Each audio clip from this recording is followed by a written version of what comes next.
Just tell them you fell off your bike, my mother hissed, ripping my arm as we sat in the emergency room waiting area. I was 16, cradling my dislocated shoulder, trying to hold back tears while my brother Marcus sat smugly beside her, not a trace of remorse on his face. My name is Emma Sullivan, and this wasn't the first time my family had forced me to lie about my injuries.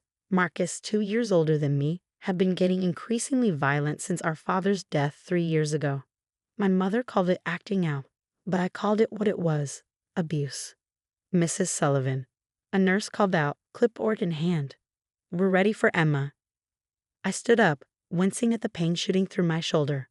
Before I could take a step, my mother's hand tightened around my wrist. Remember, she whispered, it was an accident. We don't want Marcus's future ruined over a silly mishap. Marcus's future. That's all that ever mattered in our house since Dad died. Marcus's grades, Marcus's football scholarship prospects, Marcus's reputation. Nobody seemed concerned about my future, my safety, or my constant trips to different emergency rooms across town.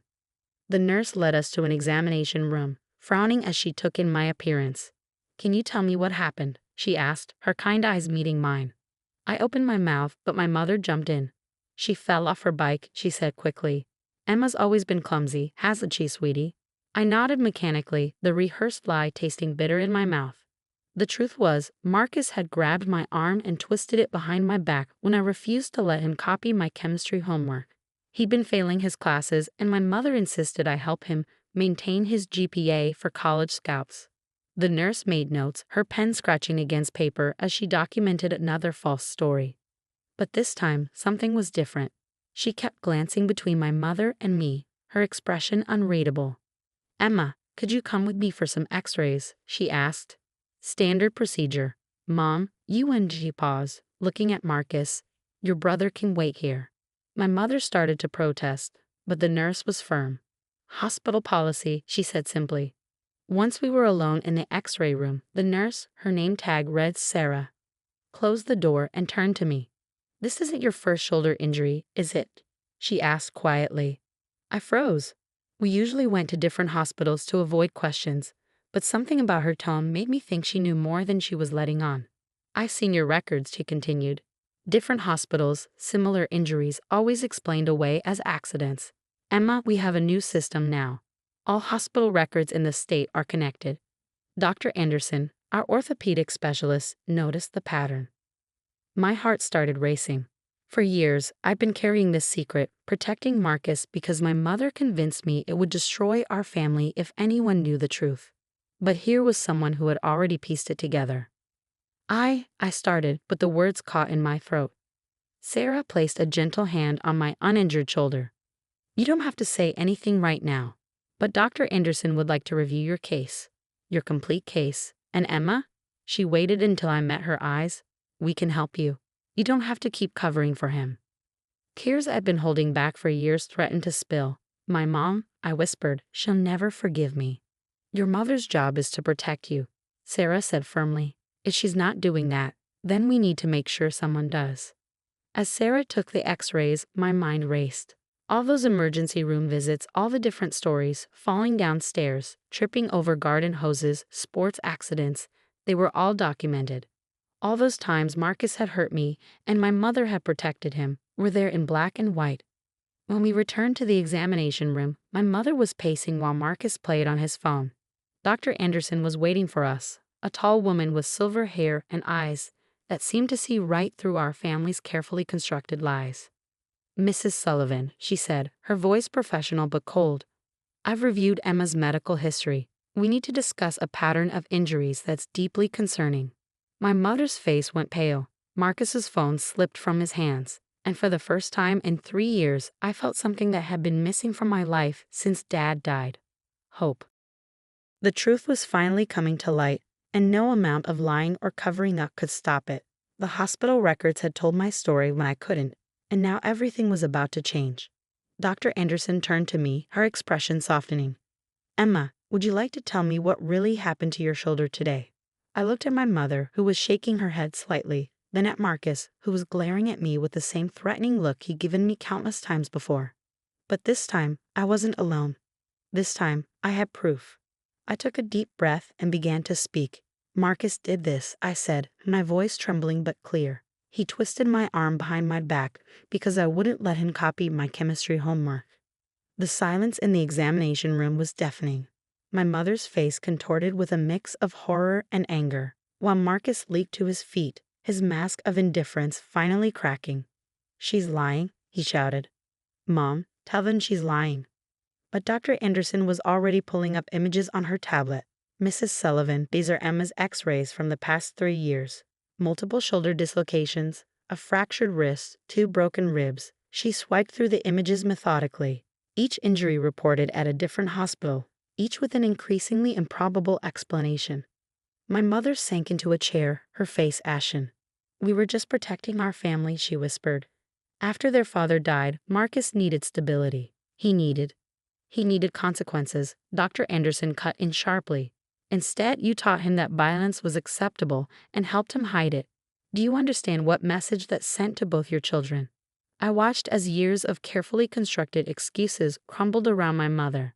Every lie she told, every time she'd made me promise to protect Marcus, every moment she'd chosen him over my safety, it was all laid bare under the harsh hospital lights. Sarah, the nurse, stepped into the room with a man in a suit who introduced himself as a hospital social worker. Marcus's face went from angry to panicked. "You can't prove anything," he snarled, but his voice cracked. "It's her word against mine." "Actually," Dr. Anderson said, turning her tablet to show a detailed analysis, "these injuries tell a very specific story. The angle of the dislocations, the pattern of the breaks, they're consistent with intentional force, not accidents, and certainly not from falling off bikes or downstairs." The social worker cleared his throat. "Given the evidence in Emma's statement, we're legally required to report this. The police will need to be involved." My mother burst into tears. "Please," she begged. "Marcus has a scholarship coming. He's going to college next year. We can handle this as a family." "Like we've been handling it?" I asked, finding strength in the supportive presence of Dr. Anderson and Sarah. "Mom, look at me. Really look at me. I'm your daughter too. When did you stop protecting me?" She flinched as if I'd slapped her. For the first time, I saw shame in her eyes instead of determination to protect Marcus. Marcus made a move toward the door, but the social worker blocked his path. "I suggest you stay right here," he said firmly. "Running will only make things worse." 2 police officers arrived shortly after. They took statements, photographed my injuries, and reviewed the medical records. Marcus alternated between threats and pleas, while my mother sat in silent shock. "Emma," one of the officers said gently, "would you like to press charges?" I looked at my brother, really looked at him. The brother who'd once shared ice cream with me after school, who taught me to ride a bike before Dad died, who'd turned into someone I didn't recognize. Part of me wanted to say no, to give him one more chance. But then I remembered every time I lived in fear in my own home, every time I had to hide bruises at school, every time I silently cried myself to sleep while my mother comforted Marcus down the hall. "Yes," I said firmly. "I want to press charges." Marcus lunged at me, his face contorted with rage, but the officers quickly restrained him. As they led him away in handcuffs, he shouted, "You've ruined everything. Mom, do something." But my mother didn't move. She sat there, tears streaming down her face, as the reality of what she'd enabled finally hit her.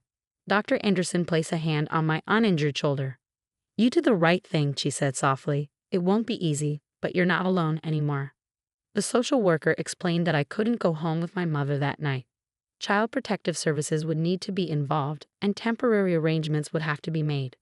"I have an aunt," I said quietly, "my dad's sister. Mom stopped letting us visit her after he died. But we'll contact her," the social worker assured me. As they prepared to transfer me to a different hospital for overnight observation, my mother finally spoke. "Emma," she whispered, "I'm so sorry. I thought I was holding our family together, but I was just breaking it more." I looked at her, this woman who had failed me so completely yet was still my mother. "I know," I said simply, "but sorry isn't enough anymore." As I was wheeled out of the examination room, I caught a glimpse of my reflection in a window. For the first time in years, I didn't see a victim staring back at me. I saw someone strong, someone who had finally spoken her truth. The hospital records had given me a voice. but I was the one who finally chose to use it. 6 months after that night in the hospital, I sat in a courtroom watching Marcus plead guilty to assault charges. My Aunt Jessica, who had taken me immediately after that night, squeezed my hand as the judge delivered the sentence. 2 years probation, mandatory counseling, and a restraining order, she announced firmly. Mr. Sullivan, I hope you understand the gravity of your actions and use this opportunity to change your path. Marcus nodded, looking smaller in his suit than I'd ever seen him. The smug brother who terrorized me for years was gone, replaced by someone who finally had to face consequences. My mother sat on the other side of the courtroom. She'd been attending therapy too, trying to understand how she'd failed so badly as a parent.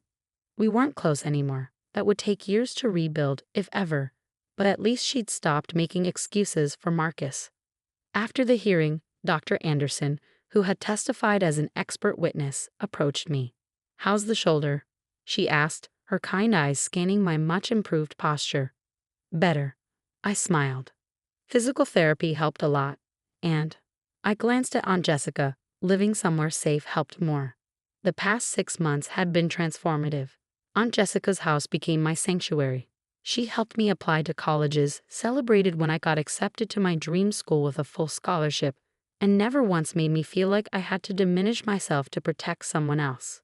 My mother approached hesitantly, clutching her purse. "Emma," she said softly, "I'd like to help with your college expenses. I know it doesn't make up for anything, but—" "You're right, it doesn't," Aunt Jessica interjected protectively, but I touched her arm. "Thank you," I told my mother, "but I've got it covered. My scholarship includes housing, and I've saved enough from my part-time job for books."